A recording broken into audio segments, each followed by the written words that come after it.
Okay, so now we've made it to the next phase, and I've got a dry mounting of the sled, and I did have to shim it, and I was having a hard time finding the precise shimming necessary. What seemed to happen is when you would tighten these up, it seemed to want to clamp it down at the bottom. So even if you had the right shim, it was too tight down here. Ended up using some 1/4" washers, and it's a little bit more than it needs, but I think it's going to work just fine. So we're going to go with it for now. And since this isn't going to be permanent, it'll always be bolted. When everything is done, we will work a little bit more on the shimming, correct shimming if necessary. So then we move on to the next phase. And I got some of the parts set up already. This will be the part that rides on the sled, and instead of forcing a 3/8 nut in here, I've decided I'm going to use one of these T-nuts. I got this pretty massive 3/8 T-nut, and I think that'll do a better job. You end up with a little bit more threads. I think I'll give it just that little bit more stability. Then of course we have the cap that'll go over that. So what we're going to need to do is use a Forstner bit to first recess the thickness, and then I'll drill the appropriate hole to get that mounted. I already had the knobs done, so those are good and ready to go. I'm also going to need to get some 1/4" T-nuts. That's what I'm going to mount into these as well. And then my 1" I did glue it together already and did a little slight tapering. Unfortunately, this one you can see I get some voids here in the plywood, so I'll just probably fill that and end up painting this when all is said and done.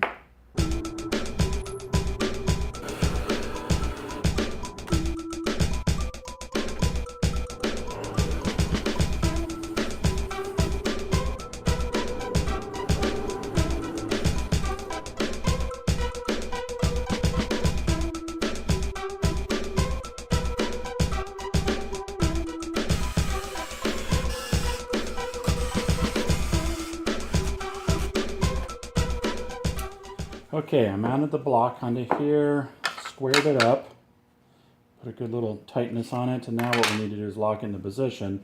So I've marked a couple spots on the back that I think will be sufficient to keep it from wanting to twist.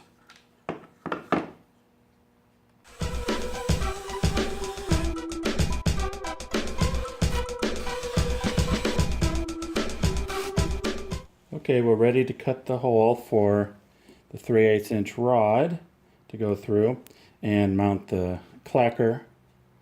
One thing I wanted to point out is wait to cut this, the hole for the clacker, until after you've got your wheel mounted. And one reason I'm suggesting this is I think it's important to keep these parallel to each other. That way, regardless of how much you make this, or if you go too small, too big, then when you push it up against, you know you're going to have a nice parallel surface. The height up from the bottom, I have it as 5/8. That will stay constant. That will not change. The only part that's going to change is your left or right.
I'm going to set the runners to the base.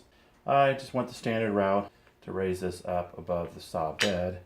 What I've also done is these runners are longer than they need to be. I want a little bit to go past the sled, making like a stop. But I've marked where the base is going to hit at the ends.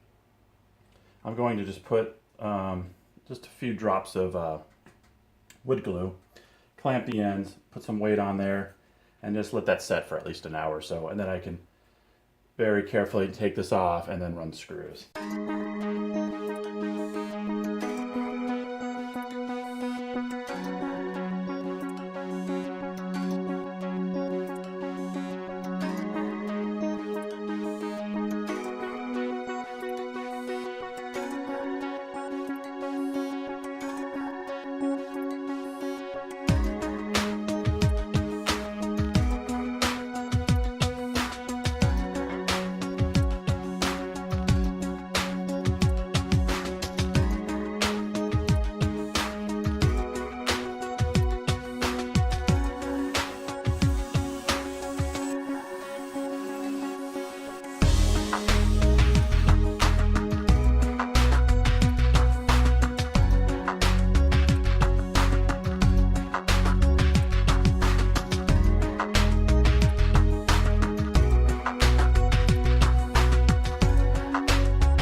Okay, this is the crank handle or crank assembly, and what I've decided I'm going to do, and I believe Ed Stiles has it done something similar, is I'm going to cut a slit down the middle and then basically squeeze the wood together around the shaft I'll be going through here. And I'm pretty sure that it would be necessary to cut that groove. I will cut the slot all the way down to this hole. And that way you don't have to worry about something snapping in the middle or whatnot. And then I'm going to cut into here, each side, so you have like a little shelf. And my hope is that to kind of keep these somewhat hidden so they're not so obvious that I've got this bolt here. It'll fit within inside the profile of this clamp. You know, everything I do is aesthetics are important, even for a jig. So that's what we're going to try, and we'll see if this works. And I sure hope it does, because I really don't want to remake this piece. Okay, well, proof of concept worked. However, major fail. The plywood totally blew out. Little chunks have actually blown out. And for the life of me, I couldn't get it centered in the piece here, so it's kind of off. But it does work. Okay, well, I think I've come up with a solution. I don't know if it's the best solution, but what I've done is I went ahead and I put a T-nut in here on this end. What I wanted, and my concern was, is the stability of just wood just sitting there loose over the rod, and then you're just clamping this down. You know, I would feel more comfortable knowing that this is pretty secure. So this is actually, you know, got a T-nut on there. And we're still going to have to do a compression fit. And on the end, what this will end up being, oh, I also recessed the washer. That way, you know, wider surface pressing against the wood. I didn't want just this nut pressing against this cheap wood. So I recessed with a Forstner bit to put a washer in. And this will be a nylon lock nut that I'm going to put on the end. So that should keep that from backing off.